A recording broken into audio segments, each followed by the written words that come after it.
Okay, welcome everyone. We're excited that so many of you actually showed up this morning. It's Sunday. We thought people would be out of town or at brunch, so we hope to make today as exciting as possible. The title of what we'll be talking about today is the phenomenon of gaming and its relationship to anxiety and depression. So we're hopeful that today is going to be much more interactive and we have slides prepared, but we really want to open up and really talk about kind of gaming in a bigger sense. So our main goal today is to pique your curiosity about gaming in a very holistic sense. We have a couple of disclosures to make. So I'm Carolyn Rubenstein. I'm a shareholder in Esports Now, which is a competitive video gaming organization.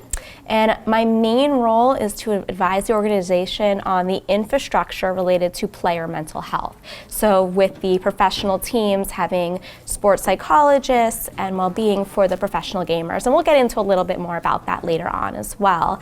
My co-speaker here, Dr. Avery Gabby, is also a performance consultant, and she consults with gamers as well as the sports psychologists and sports therapists on the ground with two different teams. So the Misfits organization, which is a League of Legends team, as well as the Florida Mayhem, which is a professional Overwatch team. And if you don't know what those are, I promise you by the end you will. So get ready to learn a lot of lingo.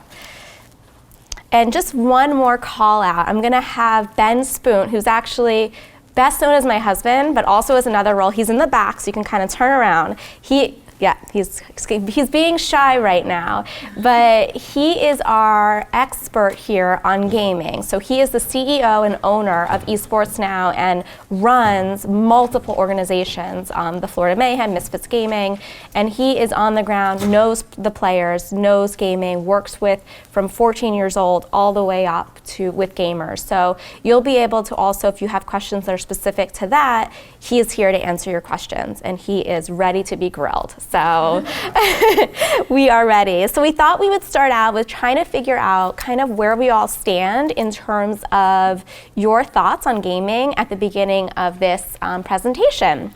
So our first question, have you played a video game in the last month? Raise of hands. Yeah, wow, awesome, okay. Yeah, definitely more than expected. Anyone want to share which video game they played? Just Dance. Ooh, okay, Just Dance. Who else? Come on. Yeah. Fortnite. And many more. Paw Patrol's your favorite. Yeah. Okay. How about this one? Who thinks that the internet gaming disorder should be included as a diagnosis in the DSM-5? Yeah. Okay. So a lot of hands. And if you guys don't know too much about that, we're going to go into a little bit more detail about what they're proposing as the criteria for that as well. My background is in sports psychology, so I have a master's degree in sports psychology, and so I started my clinical work working with athletes who were expected to play their sport for 5 to 7 hours per day, and that it was considered to be unhelpful to them if they did something else. And so even is that our judgment about what what video games are versus regular sports, and all things that kind of what we're going to end up with is that we don't have a lot of research to help us to understand whether it's just another generation, whether we're just moving past and have to shift our thinking about these things. So I think our idea of video games, I pulled this picture from a video that we're going to watch. It's just a couple of minutes, but I think it's a really good look at how video gaming has really just blossomed into this new being that we can't ignore anymore. But when we think about video gaming, this is usually what we think of, right? We think of a video game player in a isolated room without any sound coming from external sources, no sunlight, and kind of blocked out from the outside world. And I want to kind of show a different image of that as well. The goal here is just to increase curiosity. Have you guys seen esports and the E-League? I don't know if that's sports, but it's a great mindset.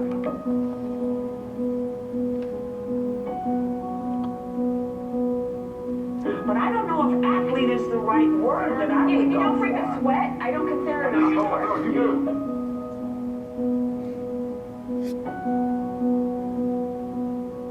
Watching people play video games isn't like watching people play football. It's like watching people play fantasy football. It is one more step removed from human activity. You understand? It's video games. It shouldn't be on a sports network. It's video games. But can it truly be a spectator's sport? It already is. 71 million watched it last year. They reckon it's going to, by 2017, it'll be 145 million people watching it.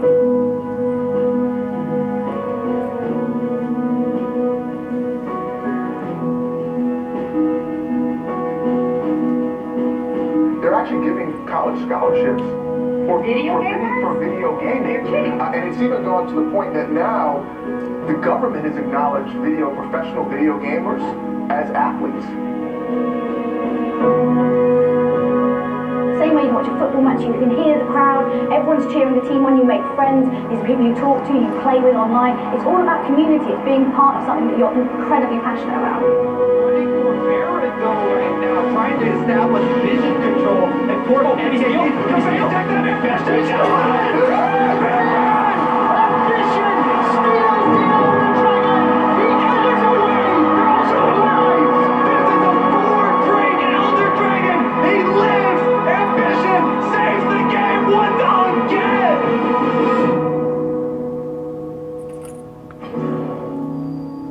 Seeing that they're all together in the Coliseum watching, because that's actually very social and anxiety provoking, and they're all there. And I know I've had children of clients, save their money to go to one of these things, and it's a different way of looking at it. Yeah, I think that's one of the best elements of this that I've seen with and we'll go over later on a case vignette with a social anxiety element as well, and Ben will be able to speak to some of this as well, but there is a huge element of this that is bringing in where there are meetups where players will come together at local restaurants and watch the games together. And so you'll be able to watch it in your local town. You won't have to go to these big arenas to watch it. So they're starting to incorporate a very social element to being able to meet people and get from outside of the computer. And it breaks down a lot of barriers for a lot of kids that normally wouldn't connect with other people. And so I think in that regard, that's a tremendous positive that we can look to kind of boost. But it doesn't take away obviously from the other side, but it is another element that I wanted to introduce here and make sure that we're all kind of thinking about that part as well. So we have a brief overview, and our goal here is hopefully not to go through too much of these slides to kind of keep the discussion going, which we love, because we really think that this is a huge area that we want to kind of brainstorm and think through together as clinicians and researchers and individuals to kind of really think through what are the key issues right now and the key concerns and where do we need to go in the next steps, because we've really been stuck in one place. And so we're going to first take you through just a history of gaming, some basic stats and numbers, and then just some general lingo about the genres and ratings regarded to the gaming, and give you some key resources with that as well. And then a brief overview about the research on the latest psychological findings. We have a huge reference list as well on the ADAA website, so we uploaded that there as well with all of the articles, so you can see all of that as well there. And then talking about some case vignettes, we'll provide some of our own and would love to hear some of your own and kind of think through it together. And then discuss further implications for researchers and clinicians, talking a little bit about the DSM-5, the possible criteria, some assessment tools and things like that. And then we'll kind of provide you with a lot of different resources related to websites, treatment resources, and key researchers in this area. Okay. So Gaming 101, I feel like we have a much more game savvy group here than I realized, so this question is going to be pretty easy, I think. Which of these is FORTNITE? A, B, C, or D? C? C. All right. Anyone else think C? Yeah? You don't know? Not a lot of people know? Okay, so maybe not as savvy as I thought. It's okay, I really probably would not have known myself as well, but until a little bit ago, until I was immersed in this world, but you're correct. So C is Fortnite, A is League of Legends, D is Overwatch, and B is Super Smash Brothers. All right, so the history of gaming. So competitive gaming is usually associated with the release of networked first-person shooting games. So the first one was Doom in 1993, and we're going to show you a brief clip of that really quickly. And it's really kind of the first, called the first one because players were able to play online in online tournaments together in groups called clans. And I believe Doom is still around somewhere. In my husband said in cults, right? Cults are playing this, or he's going to get a lot of Twitter backlash for that when he shares this video. So maybe not. He wants to take that back. But then in 1997, there was the creation of the Cyber Athlete Professional League, and so that was developed to really model the major professional sports leagues. That is no longer, I think that kind of went out in 2008, but really kind of brought up that idea of professional esports athletes. Yeah. I'm really not familiar with this. What does that mean, a network first-person shooting game? Okay, so I think, Ben, you want to answer that for us in gaming lingo terms here? Yeah, sure. It just means, it used to be back in the day that when you play a video game, right, it's a very localized experience. You buy a game from the store, you go home, you play it in your house with your siblings on your own. But then starting in around 1993, when the internet came about, you started seeing games being designed differently, meaning you could be playing at your house, but you could be playing against someone somewhere else. So networked in that sense just means connected to the internet. And first-person shooter just means sort of the viewpoint of how you're looking at the game as you're playing it. So it's first person versus third person, omniscient, it's first person, so you're seeing. And I'm going to show you a clip of Doom so you can actually see it, because I'm a visual person, so I need to see the game to understand it. So we'll see that as well in a second. And I think the purpose of going through some of this history is that we already talked a little about, like, maybe this is just a generational thing, maybe things are different now, but as you can see, these games have existed for a long time, and it's a little bit unfortunate that the research hasn't moved along as quickly as we have. So, esports teams are not new, it's just the popularity of them has grown exponentially over the last few years. Yeah, and I think the thing that has really blossomed and grown is that it's really grown from just you playing at home, on your own, to then being able to play with people, a city over, now a country over, a continent over, to now going to stadiums and watching people play. So it's really introduced this idea of professionals and fans and this idea of a real sport. So it's really kind of transformed over the years and really kind of blossomed with the development of Twitch. And so Twitch is where, as most of you have kind of alluded to, is where you can watch players while they're playing, play the game. And I'll show you a clip of that as well, of Ninja, who's probably the most well-known streamer. He's a Fortnite player, and he'll be playing on Twitch, and he talks to the viewers as he's playing. So you get a feel of like you're communicating with these semi-celebrities. But it's introduced this idea of streaming and professional streamers in addition to professional gamers. So there's really a lot of different avenues of gaming now. Okay, so this is just to give you a brief kind of visual look. So starting with Doom and kind of the full house view, she's playing at home, looks like Super Nintendo on the couch alone. And then it's evolved into what we can see on the bottom right here, where players are playing on the stage. So they're playing on the stage the game, and the fans are in the arena watching. And I've gone to a few of these now, and I've been to one in Madrid, Spain that was absolutely incredible, as well as Madison Square Garden. So these are happening all over the place in huge arenas and are sold out almost instantaneously. So this is not something that we can kind of say it happens in these back arenas and things like that. These are huge events. And what's interesting from a sports psychology perspective too is that video gamers were not used to this experience either. So even though they were used to being watched by millions of people, they were not used to being watched by millions of present people. And so that experience of playing a video game on stage with people like right next to you, and even the people you're playing with right next to you, is a very different experience than playing in the comfort of your own home. Yeah, and they don't have much time to adjust. So usually they're plucked from kind of, their homes, and then they're on stage. So it's very quick, that evolution, and you don't have time. It's almost like American Idol, where you go right up and you have to evolve pretty quickly.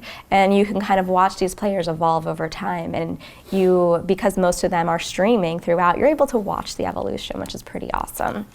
And this is some footage of Twitch. So I thought rather than watch a boring footage, we'll add in some Ellen, get a couple of laughs in here. And this should give you a pretty good idea of what Twitch is like. Twitch, hey, remember when last week Ninja taught me how to play FORTNITE? Yes. The video of me learning how to play FORTNITE was trending #3 on YouTube. Ninja is the master of FORTNITE. I found out that almost 350 million people have watched him play, and I want to tap into that market, so I'm going to live stream Ninja playing FORTNITE behind me. Ninja, are you there? Hi, yes. Hello. Hi, Ninja. Hi, Ellen. How's it going?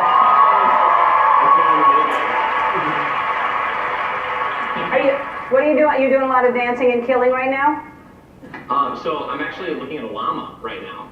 So no dancing and no killing. It's a little machete. Oh my gosh. Oh, Don't hurt the llama. Why do you want to hurt the llama? The llama's now dead. So it spawned a bunch of balloons and stuff like that, and someone just tried to throw a grenade at me. No, don't let him do it to you. Look at you. I won't. Look how fast you're running too. That's great. Now, where are you headed? What's happening? And by the way, no, don't answer that. I have another question. Okay. I have an answer. How much money did we make when we were playing? And where's my cut? I don't know if I can tell you. No, we made a lot. It'll be in your Swiss bank account by tomorrow. Oh, that's fantastic. Oh, now what are you hanging on to there? What's happening? So this is a glider that recently came out. It's pretty cool. It's got there's like a little guy inside. Basically, it just lets me float around wherever I need to go. Yeah. Right. Well, don't drop yet. There's water. You want to drop on that golf course that you're above. Yeah, here we go. Oh, the golf course is back. No, it's in the storm, but I might be able to swing a couple rounds. You mean you can actually golf in the game, right? Can you golf in this game? Yeah. Look. I didn't know that. Yeah. Are you changing to literally anything? What's happening? Wow! You can play golf. I didn't know that. How many people are watching you right now? Do you know? I think live viewers. I think 50 or 60,000. 50 or 60,000 are watching you and watching me. Yeah. Well, that's the thing. Yes. They're watching you and they're watching me. We're going to just leave you up there the entire time. And whether people are tuning in to watch you or me, the important thing is they're watching me. All right, Ninja, you just keep playing, and I'll keep you up in the background, okay? All right, awesome. Thank you so much. All right, I'll see you in a minute. Well, you'll see. Yeah. I'll see you the whole time. I'll see you. Yeah. All right, just stay up there. Okay. So that was a pretty good kind of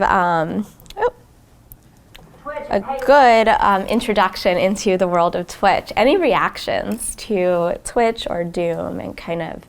Man, I can see why Twitch is addictive.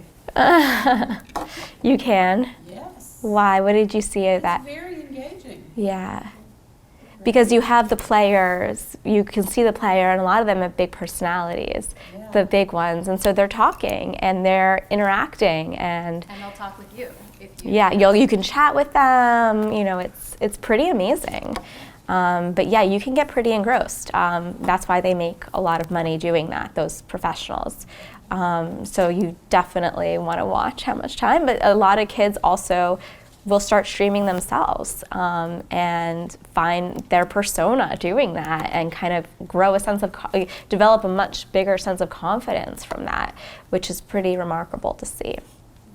What I also like about that video is I think we all get the sense, video games as violent, right? So they're talking about, the llama's dead, I killed the llama, or, I'm taking my grenade. But when you are watching it, it's this cartoony kind of fun thing. You know, the llama is multicolored, he doesn't look dead. And so we'll talk also about the different types of video games and the ratings of these video games. But this is a teen, that's rated teen, right? So Fortnite is rated teen, so you think something where the ultimate goal is to kill all the other people in the game that you're in, that's the point of Fortnite, is actually a teen-rated game because it's lighthearted, right? It's comical type of thing. And so what are our reactions to that, and how video games are assessed, and the implications for playing what's considered a violent video game, but is it violent if, you know, it's tie-dye colored and you can play golf with a machete? I don't know.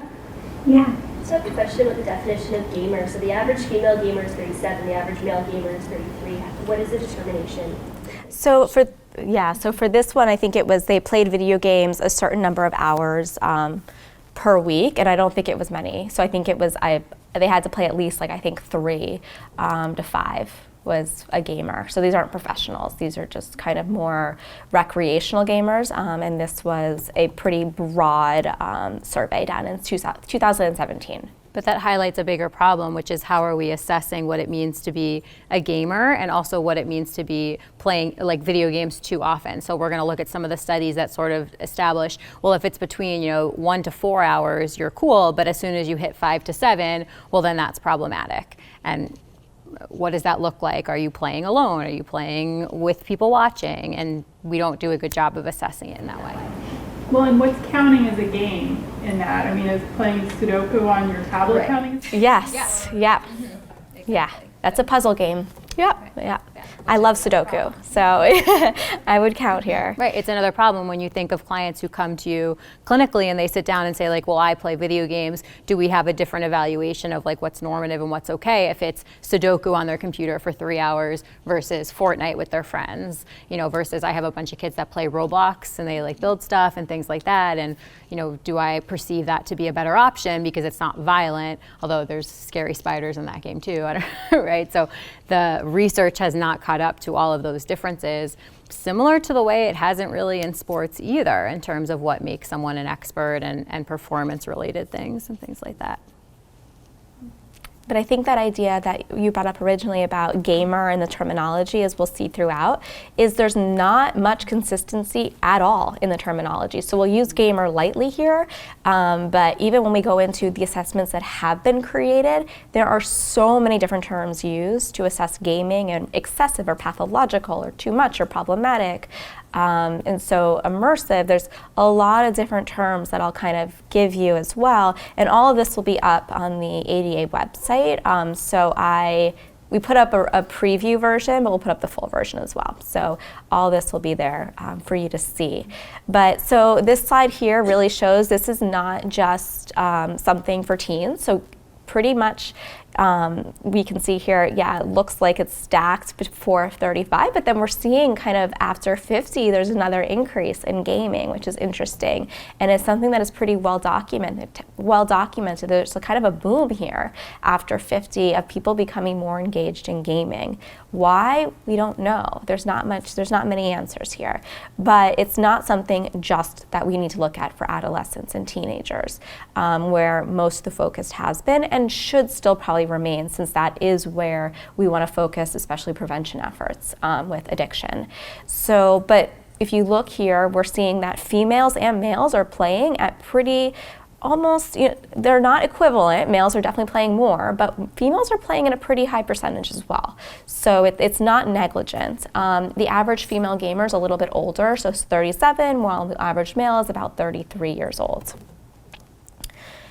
And this was a recent study, so 2017, 43% of American adults said they play video games.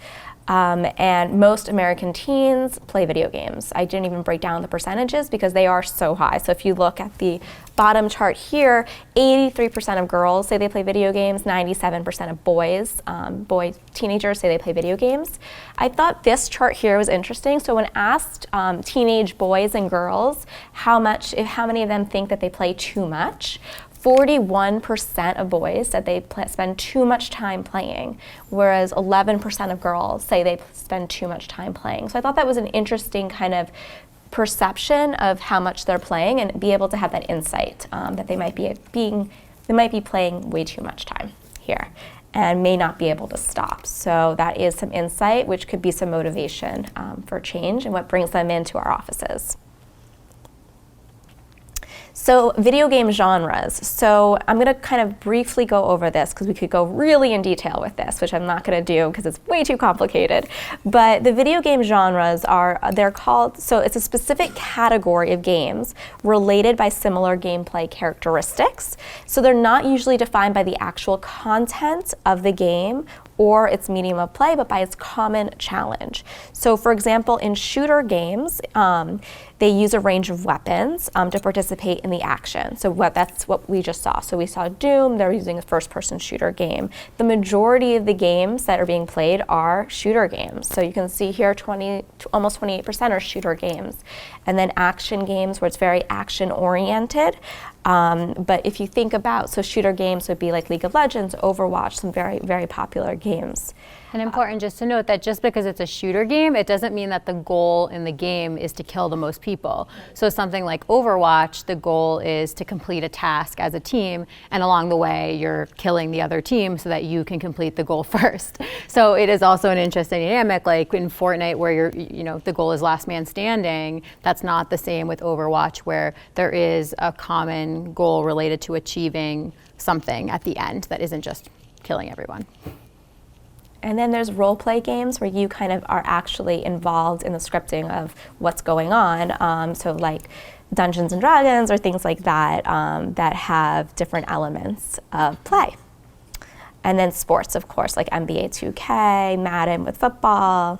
How many of you knew that the NBA teams now have associated esports teams? So about half. Yeah, there you go. About half of the NBA teams now have esports teams that play NBA 2K Live that have like funny names that are sort like the Heat or the Heat Check.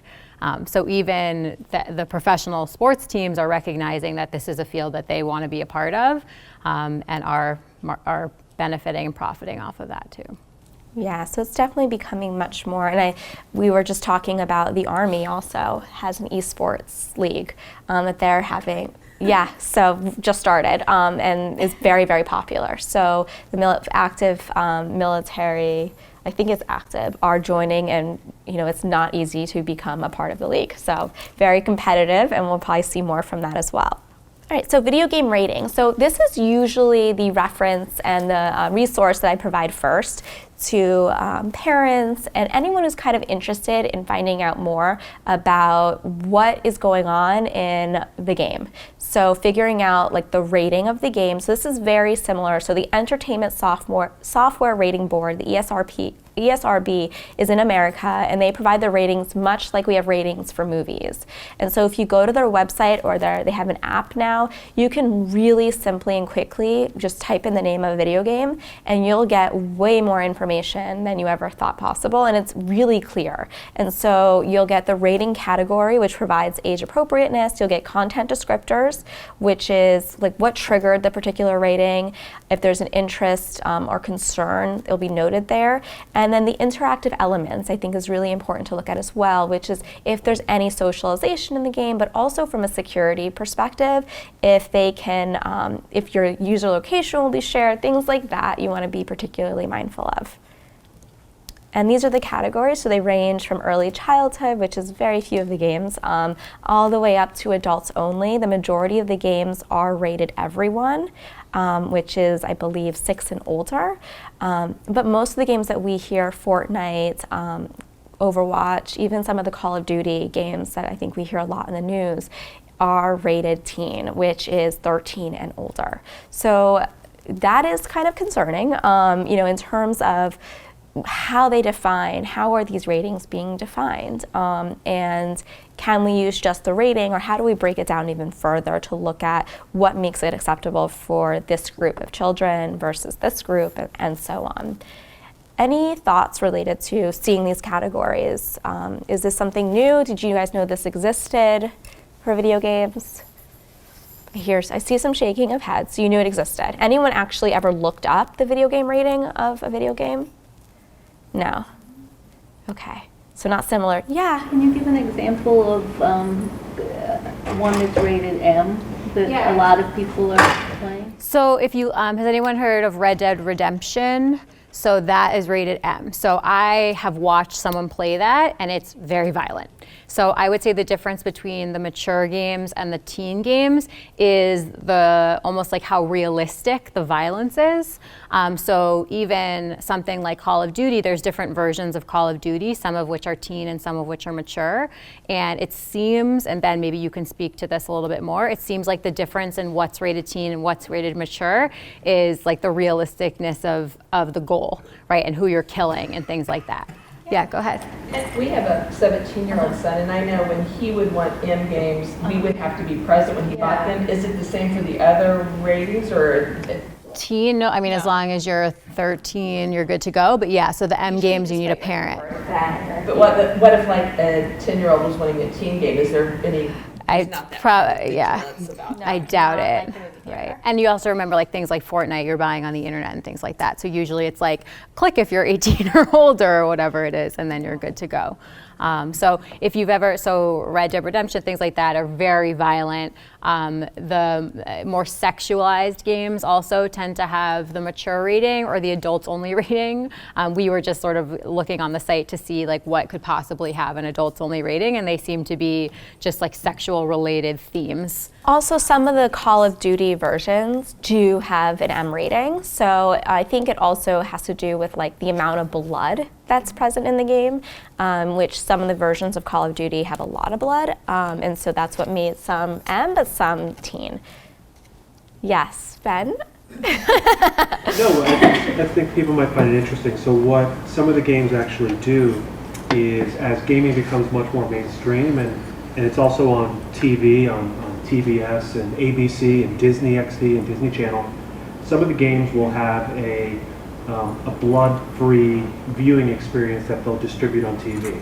So, for example, Call of Duty, while if you're playing Call of Duty at home and you shoot someone and it's bloody, if you're watching Call of Duty, the esport, the professional gaming, the professional tier, top tier, and you're watching that online, you won't see blood. So that's how they also can get, that's how they get around any of these ratings in order to get on TV.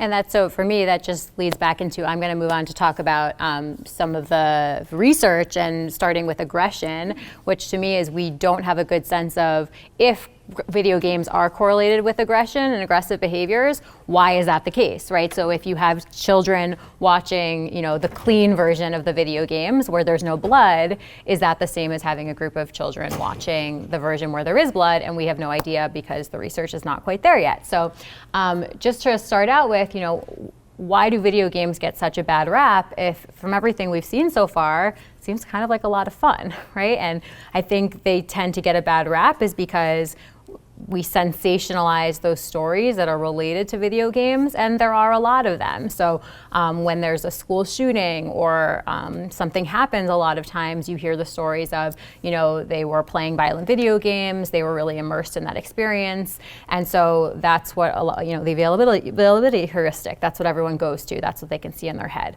But what really the findings are is that there definitely are studies out there that show a correlation between exposure and playing violent video games and negative actions such as aggressive behaviors. But there's methodological concerns, like there is in most research, in terms of most are only correlational. They can't show causation, and they limit what we can conclude. There's research that shows that time spent playing violent video games is associated with increases in aggression, and that greater competitive video game play predicted higher levels over time if you were controlling for aggression. But the problem with that is, again, video game play is only one risk factor to consider. Right? So when we're talking about aggressive acts and aggressive behaviors, the likelihood is that this kid is not just living in a vacuum where all he does is play video games. There's plenty other of factors that come into play. And so other research on aggression in video games sort of shows that in order for a typical or normal child to become seriously violent, he or she would have to have more than one risk factor than just playing video games. So we know that there are other risk factors for aggression, including poverty, pre-existing psychological concerns, drug use, media violence, things like that. And so there's no single risk factor that's typically strong enough to cause such an extreme behavior as a school shooting. It was mentioned early on, like, is it the right thing to limit video games on weekdays and only play during the weekend? Or does that send the message like this is not okay and is only just a reward type of thing, right? And does it teach tolerance and the ability to say like, well, if I have homework, I can delay and I can wait a few hours? And again, we just don't know yet, unfortunately, which is problematic for all of us. And you'll hear us say that a lot throughout this, which is very frustrating, is we just don't know yet. And there isn't a huge sense of urgency within the research as well. So to find the research, it's intense. And that kind of, the research that I provided you in that document was pretty much took. I should say pretty much everything. Yeah, okay. So I did take way too much time to obsessively look through all the literature to find every article ever published on video gaming, and there's not that much, which is scary. So there needs to be more research done, yes. So why do you think the American Pediatric Association only recommends 2 hours of any electronic device per day? So that's definitely something that comes up a lot in the research, yes. Sorry, I was gonna say because I did not see any research because I've read that when they play it increases the flow of dopamine in the brain, and I believe this is one of the things pediatricians limit this. They're also rethinking their recommendation, which is interesting to talk about, but I don't want to get into a debate about that today.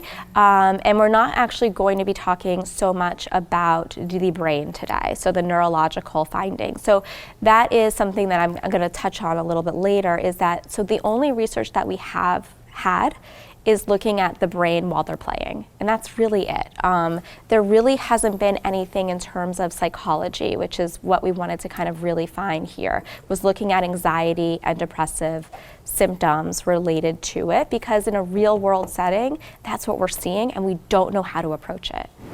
What studies are you looking at? Psychological studies. Yeah, so not in the medical journals.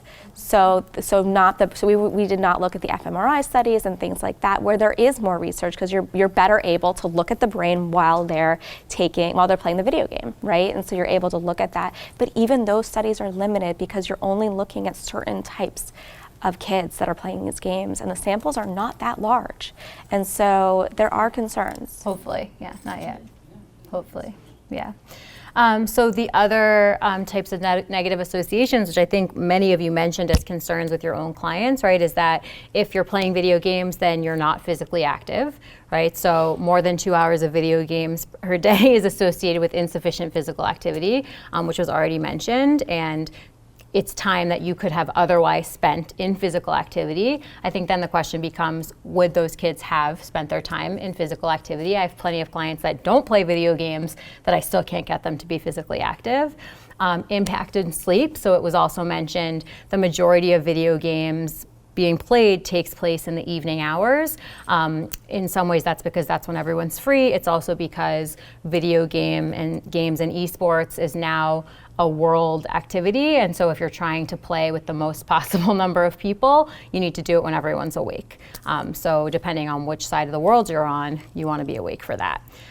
It's also been linked to poor sleep outcomes for adolescents when you've been using it before bedtime, but the experimental evidence for that is really sparse, and like Carolyn was saying, the sample sizes are really small. Typical to what they say about watching TV before you go to bed, video game usage increases your physiological arousal and cognitive alertness, which impairs your ability to fall asleep. But again, those studies are really small, and so we can argue with our clients that yes, these have a negative impact, and how can we limit? And at the same time, we don't have enough information to confirm. Other areas, so there's a possible correlation with attention problems. So it seems like more children with ADHD play video games than their peers, and the gaming frequency has also been associated with other internalizing problems, which is what we're seeing with our clients. So depression, anxiety, and things like that. And one study sort of looked at how maladaptive coping mediated that relationship. So it begs the question, is it the video games that are leading to depression and anxiety, or is it an existing inability to cope with stressors that then makes it difficult and the video games exacerbate that? Or is it a client that's already struggling with depression and anxiety and so they look to video games as a way to cope? We just don't know. And the last one here is just that adolescent heavy gamers, again, but what does that mean to be a heavy gamer? I think this study meant greater than 5 hours a day, had more depressive symptoms than normative gamers, which was less than 5 hours a day. Would you like to talk about the positives of video games? I would love to talk about the positives. Again, we don't know much. So our call to action here is we need more research and really good research done because even these studies are just not methodologically very sound. And I think we're both researchers, that's our background before going into clinical practice. And so when looking at it, it is concerning that the research is not that sound. So puzzle video games, there's lots of studies on that it can improve players' moods, promote relaxation, and reduce anxiety, so I can remain addicted to Sudoku, is what that means. But there has been more research on that, and I think that's just because it's more mainstream and much easier to study. There also have been emotion regulation benefits. So when you're playing video games, ruminating is not rewarded. And so you need to be able to kind of moderate and flexibly adapt to frustrating experiences pretty quickly. And so that can kind of teach, in some sense, a little bit of resiliency and dealing with frustration in that regard. So the games can elicit positive and negative emotions. And so we're seeing that kind of being able to adapt to the negative emotions was one positive outcome found with a sample of more depressed clients. And then a lot of the research, of course, has been done with adolescent boys. And one study found that adolescent boys that were not heavy players, so playing, let's say, 5 hours max, a week, so casual players had lower levels of anxiety, and the thought was that because of increasing the social connectedness of playing video games with others. So all these kids were playing multiplayer games, so they were interacting with others. So when you see a headset on a kid playing a video game, they're talking to usually their friends playing at the same time. Augmented reality games, so like Pokemon Go, can promote physical activity, which we know is very, very important. So being able to kind of combine the video games with physical activity here is a plus, and there's a lot of studies on that. And I think the biggest positive that we've seen is online interactions and communities promote a sense of connectedness and belonging, which especially for adolescent boys can be a great way to decrease a sense of shame and isolation when dealing with difficult emotions. And I'll talk about one case where this was a huge source of comfort for kind of being able to connect with his peers in school through video games and talking about emotions while playing video games, which was pretty cool. Okay, so we have this question here. How do we determine healthy versus problematic video game usage? And I think we still have many more questions about this, this differentiating between healthy versus problematic video game usage.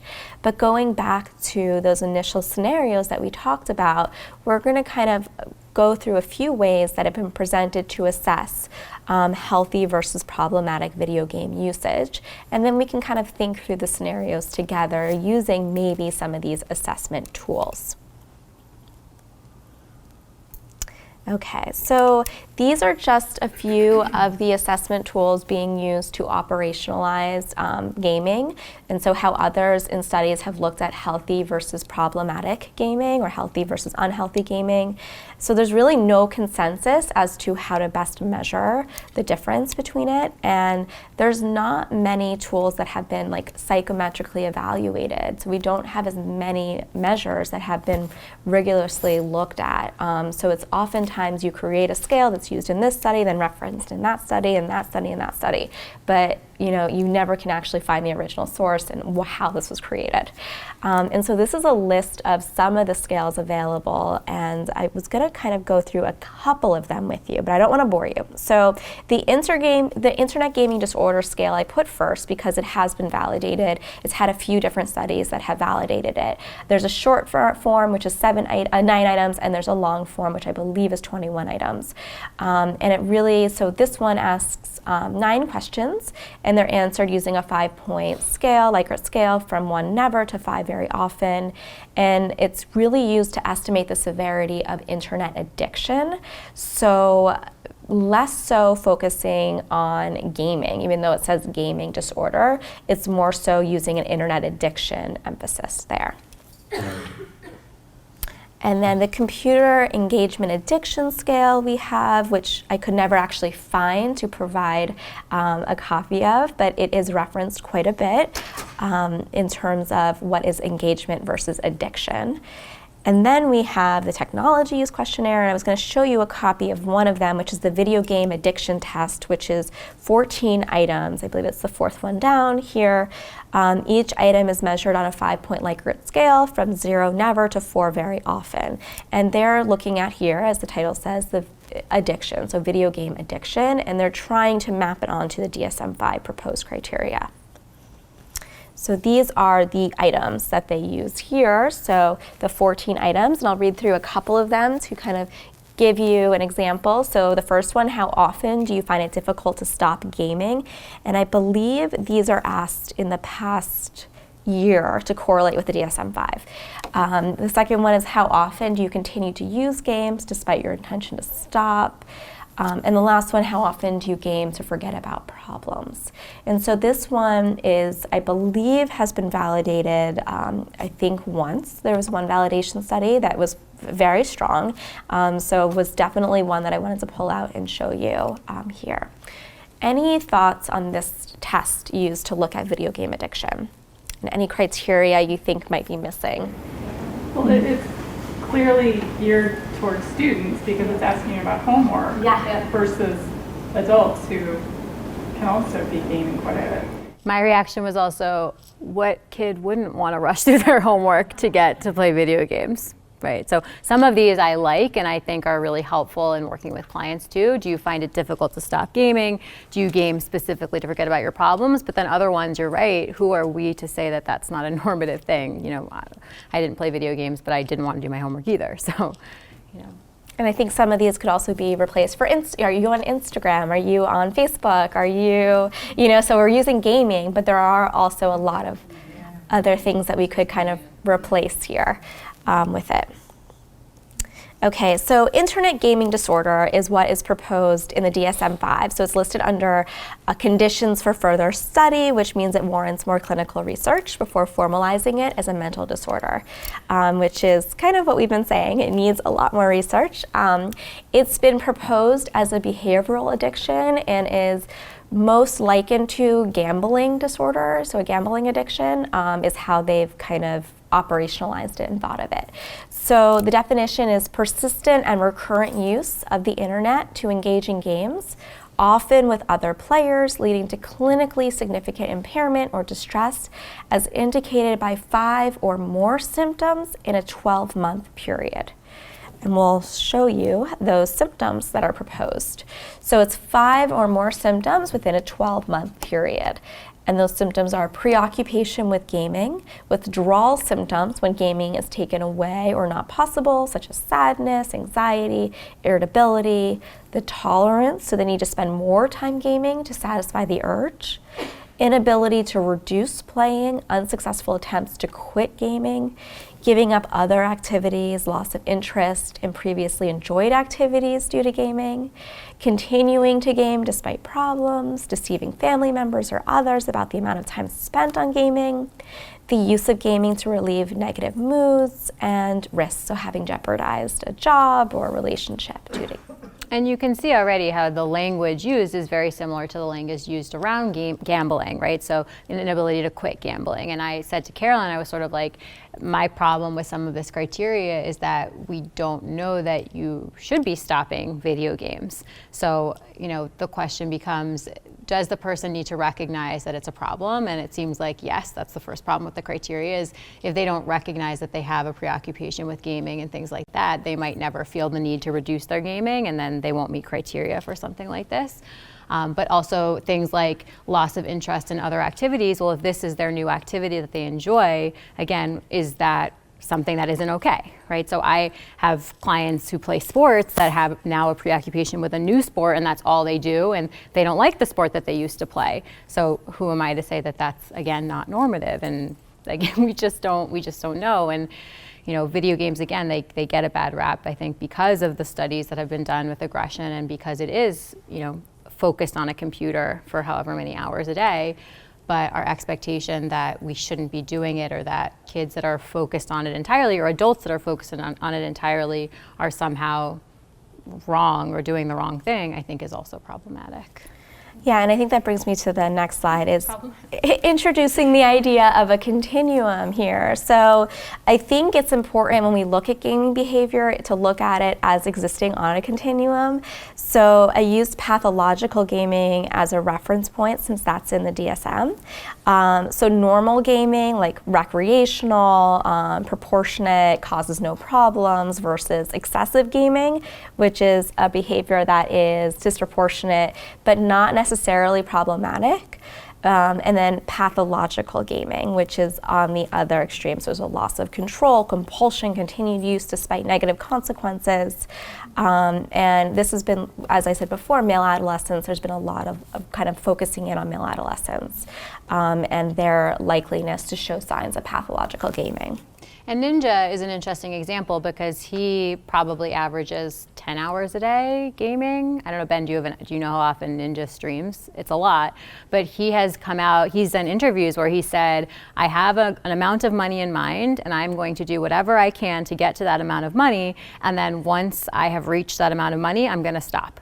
Right? So he would not fit into these categories, at least for pathological gaming, because there's a complete sense of control. He games when he wants to, and he doesn't when he doesn't want to. And right now he's saying, as a part of my career goals and my life goals, I am going to spend as much time as possible making as much money as possible, and then I'll be done.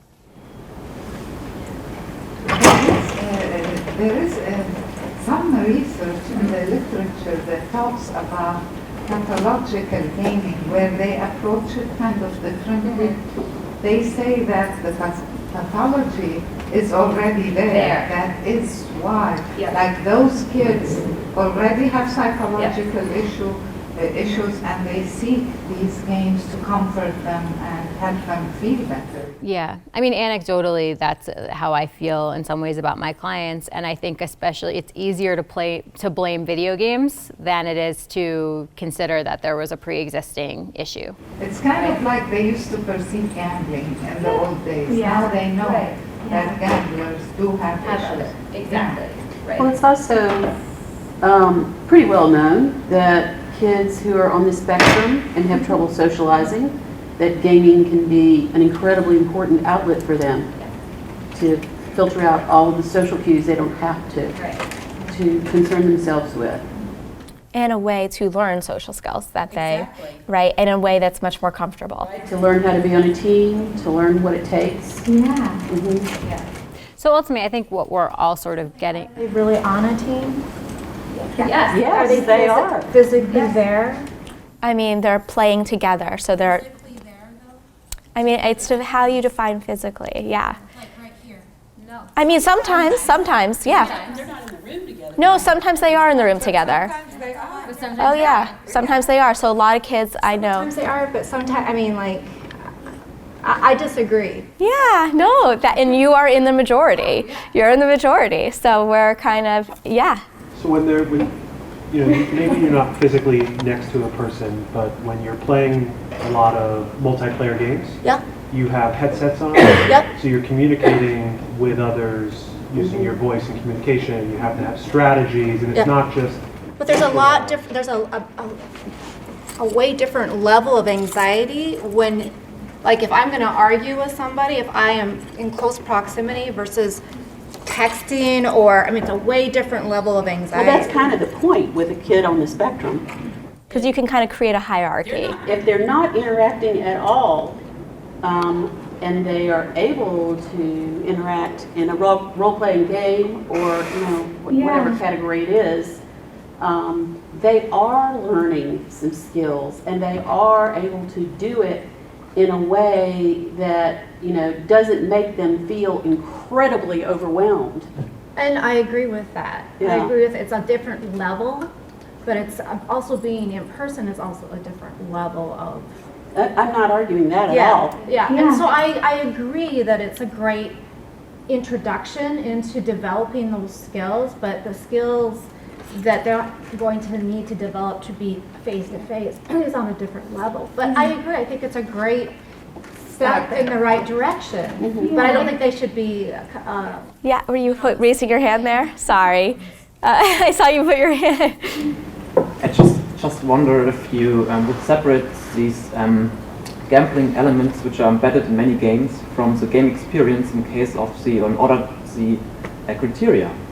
So to my experience, a lot of games like League of Legends or FORTNITE have some elements embedded like buying chests and getting random stuff, and which also reinforces the urge to play, I think. And maybe, I'm just curious if you would separate this from the game experience and Well, so I just want to make sure I understand. So there's also part of video game experience is also they want you to keep playing, right? So embedding parts of the game that make it easier for you to not stop. Essentially, like Fortnite, from what I understand from my kids, is that they every 2 minutes, it's like if you lose, it's like there's another game in 3 minutes. So you don't learn how to wait, right? You don't learn tolerance, right? If you lose, even the experience of losing is different because you can play again in 5 minutes and things like that. So I think all of us, it's so hard when we come from this clinical background of what we understand to be best for people. Like socializing is a part of our lives, and it's skills that you're going to need. And so I don't disagree that there is something very different about being in person with someone than playing games and things like that. But I think what we don't know, again, is that question of which came first, right? The pathology or the video game usage. And so if someone who has no pre-existing concerns plays video games perhaps more than any of us would consider normal, is that going to have a negative impact on their abilities versus a kid who we want to be able to eventually go to college and be able to communicate and things like that? Is the video game usage prohibiting them from getting to that place because it's sort of a safety net? So all things being equal, you have two kids who are playing video games for 5-6 hours a day, right? How do we decide? So if the child was doing well in school, had friends over the internet, but also was hanging out with kids in school and otherwise, would we say that that's problematic? Or if the child, same situation, they're playing 5 to 6 hours a day, but they're struggling, they're not able to socialize outside of video games, then that would be problematic. And so I think the question, we don't know how much time, right? That's the problem with all of this. We don't know, both with Facebook, social media, the phones, things like that. We don't know the timing. And so what I like about this informal assessment is I think it gets at exactly what your concern is, right? Is if the video games become the be-all, end-all of your life, right? When you can only focus on it, like you're in school, but you're really thinking about when you can get back to FORTNITE, when you are only able to communicate with kids, with other people over your video game, or you're fearful of when you go to a restaurant and you don't know how to interact because you're not used to doing it without the headset, that is when it becomes problematic. So I would argue that essentially maybe the time is not our biggest question right now, and I'm happy to talk about that and discuss it, but I think it's just so much harder to get into. I'm from Canada, so there's one difference, that I'm also an administrator in an elementary school, so all of my experience is kids 13 and under. And I wanted to comment on the social aspect. So I understand playing with friends, but I see in the office so many students who come in because they've had an issue on the weekend in a game, and that communication piece where kids are hopefully learning how to communicate, and you may be on the spectrum and you may not be able to do that face to face, they're supposed to do that over a game, but that communication that's happening over a game in my experience is not the right type of communication, so it's not helpful. Well, I think you're seeing the negative outcomes, which are going to happen everywhere, but the cyberbullying and things like that, you're going to see in game, which is, it's awful. And don't get me started on Instagram and Facebook.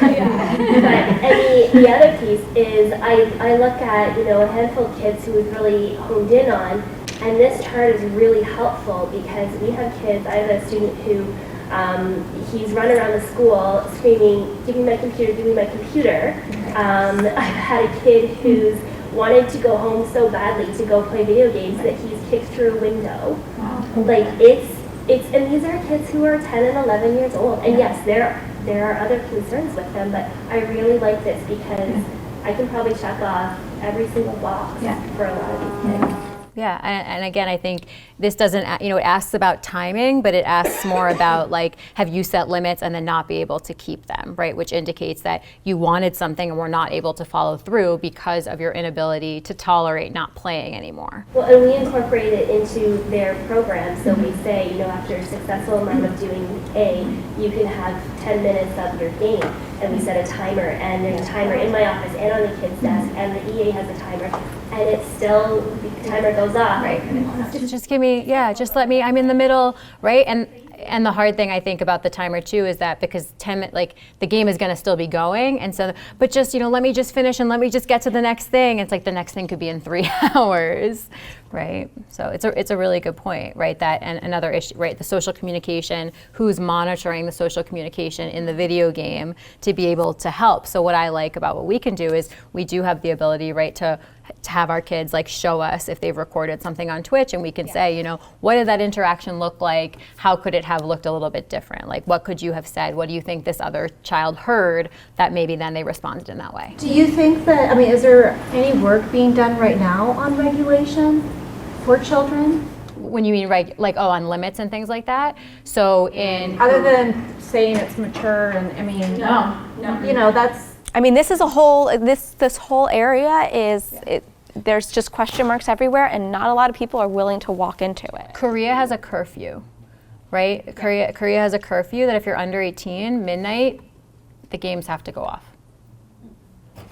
And they're the most successful players in the world. That's what I'm saying. It's just kids can't regulate, Right, exactly. You need to have parents kind of monitoring and helping to establish with anything.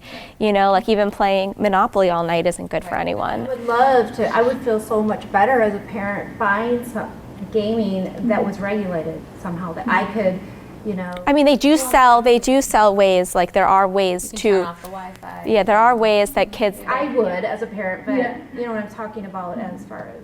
Yeah. This is a little, right, and this is a little outside of it, but I think also what happens is that then kids will say, yeah, but my mom is on her phone, all night, or my parents are watching TV. So when I have families like that, I say well, if there's going to be a limit, then everyone has to follow the limit. So I don't agree with that. I am a parent. I know I have a different brain than, they do. Right. And yes, and with phones and things like that, the inability to put down the phone, it persists past however old you are and things like that. So yes, I agree that you are able to monitor when you want to stop watching TV and things like that. So the child goes to sleep, you're fine to do what you want, but you're also demonstrating things that they are not seeing in school, they're not seeing online, right? I get kids saying, but my friend is on, he's waiting for me to play. They can do whatever they want. So if you're modeling for the child, right? Nope. Listen, it's hard for me too. This person wants to chat with me, but it's family time. But I get also, I'm a mom too, right? So I'm a mom. I have 2 kids that drive me a little crazy sometimes, but I love them because it's being recorded. I love them a lot. But there have to be hard guidelines, right? So you can only watch the iPad or watch your Paw Patrol, for this amount of time, but I'm still gonna be, I'm working. So I'm gonna be on my computer or doing things and things like that. But also having times where we all disconnect as a family, to connect together. So just making that an important emphasis and kind of value as a family, where connection, when you really connect, is to kind of let go of all of that and kind of be in the moment together. And so kind of having all of those different things, and I think it looks different for different families based on if they want to have that disconnection time, or some parents have their own video game addiction issues as well. And so we usually don't get parents that are kind of perfect role models, and life comes into play. And so we're working in a messy world, everyone is, but trying to figure out what will work for each individual, but kind of coming up with some broad solutions would be amazing. Some broad guidelines and regulations would be so helpful and are so needed right now. Question, because this has come up where I've had families asking, are there any specific programs to address somewhere where we know they're in their extremely problematic zone? And because I remember reading in a magazine on an airline, there was one place on the West Coast, but I don't know where. So if we had made a better, can you make recommendations? Yeah, so I have the resources at the end that I'm going to show you. I'm going to jump forward a little. So the Arizona State University Center for Games and Impact was the best that I've been able to find online. They have impact guides for a lot of the most popular games, and they're really, really detailed. There's discussion, there's ways to kind of bring the game into real life, talk to your kids about it, figure out kind of how to communicate with them, set guidelines, and go through that together. So I would highly recommend you check that out. Their impact guides I found to be really great. They also have a newbie section, which is really great in breaking down all the different terminology and all the different types of games, and specifically so when you're looking at the impact guides, you're understanding what's going on. And then Common Sense Media also has some stuff beyond the reviews, but we'll have a little bit more information. But the most detailed I found were the impact guides. When you have someone presenting in any type of setting, it's really helpful to get more information about their video game play and what it looks like. And this is the best questionnaire that I found. And I found it in I think it's Child and Adolescent Psychiatry in the Media, which was a textbook. And I found this in the glossary, but I actually can't find this questionnaire anywhere. So I emailed the author, and hopefully if I find it, I will put it up there so that we can actually have it. But this is a copy of it, and it's the best that I've found. So it really goes through, it's a really great assessment of the types of video games you play, other activities that you're doing, your favorite game. So what's the first game you played? What is your favorite game now? What do you like best about it? Your favorite character? What do you like about him or her? It's a really great way to prompt some discussion, and then goes into social video gameplay. And so what is your favorite way to play? By myself, with friends in person, with friends online, with family? How do you contact friends to play? So how do you initiate? How do you get it to start? I don't. I text message, in-game messaging, phone call, other social media. So it really opens up discussion about gaming. Where do you play the most? How do your game skills compare to others? How often do you have problems or conflicts playing with others? Sometimes my play gets in the way of sleep, school, homework, friends, family. On social media, I don't use social media at all. I don't think any teen would write that. I watch, follow certain games only. I share my game progress. I play with multiple screens. Do you feel safe playing online? Does the internet feel more comfortable than real life? So I thought this was an awesome kind of way in terms of if you're meeting someone, and it could be an initial questionnaire, but if it comes up later on that gaming is a part of their life, a great way to kind of dive in and discuss it more if you're not super comfortable with video gaming, and even if you are, to figure out more about the function of gaming in their life. So we wanted to talk a little bit, we've kind of alluded to this already, some of the therapeutic applications for video games. So I think the first one that's most commonly cited just is that the purposeful engagement of playing video games together, so that there is a social aspect, there's common goals. You have to, especially for the teams that are playing, they need to work together to decide what their strategy is going to be. And then they also need to navigate when there are disagreements and things like that, which, as we sort of discovered, a lot of people really struggle with, and that's why they need our help, right, to be able to navigate those areas. Practicing social skills and then hopefully generalizing them into real world applications. So Carolyn has down just this graded approach of, like it was mentioned before, if you can practice this in the game, can you take the next step and try to practice this in real life? I come from an exposure background, and I'm sure many of us do, right? So what's the worst that could happen? Could you tolerate your distress? If you've done it in the game, what do you think would happen if you did it in real life?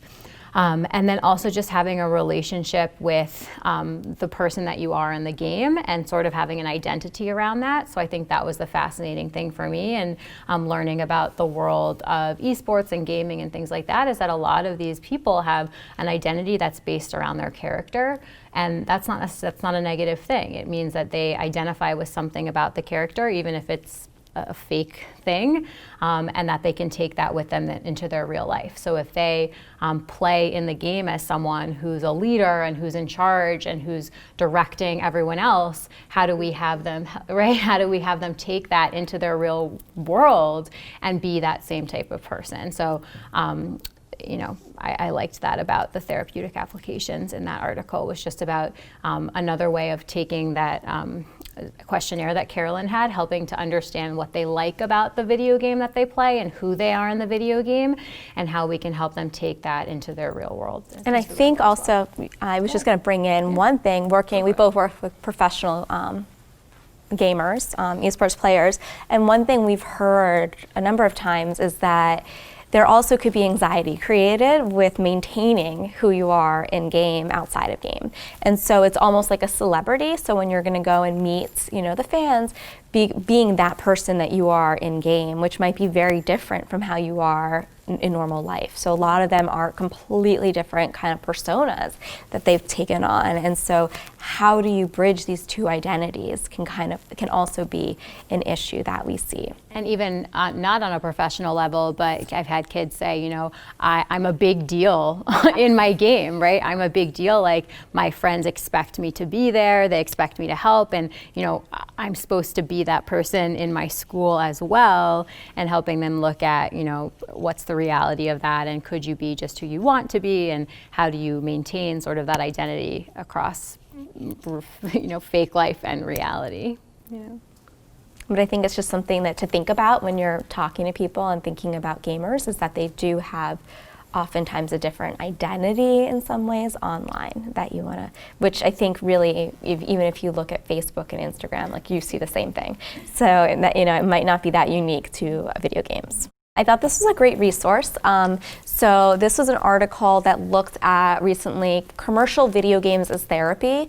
And so it provided a good kind of collection of all of these research studies that used commercially available video games in treatment. And so this is not, I've never seen this before, so I thought it was interesting to kind of pop up here so that you could take a look, and you could also download from the website so you could see some of the studies.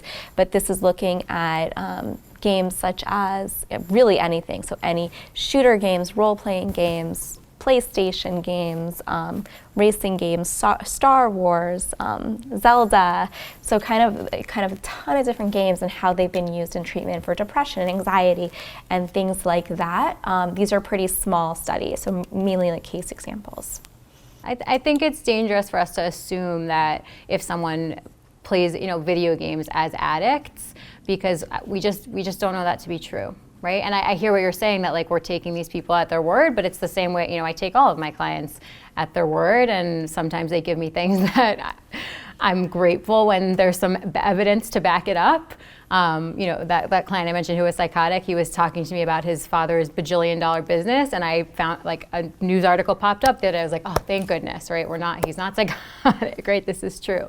And at the same time, you know, like, yes, we don't know Ninja personally and things like that, but, you know, some of our clients, you know, we have information that they're doing perfectly well, right? They're doing well in school, they have social relationships, their parents tell us they're doing well, right? And they're not in because of the video games, they come to us for other reasons and things like that, and video games just happens to be a part of their identity. I think where I get concerned, right, is if there's no flexibility about what this means, the same way that my clients who are athletes who have no professional sports athletes, there's no flexibility, I get concerned. That's when I would be concerned with an esport, someone who games and things like that, when there's no flexibility around their ability to play and what happens if I can't play and things like that. So I think the end is just our resource. Yeah, I was just going to kind of provide, so we went through the one before this, which was on just general resources that I recommend online for more information about the games themselves.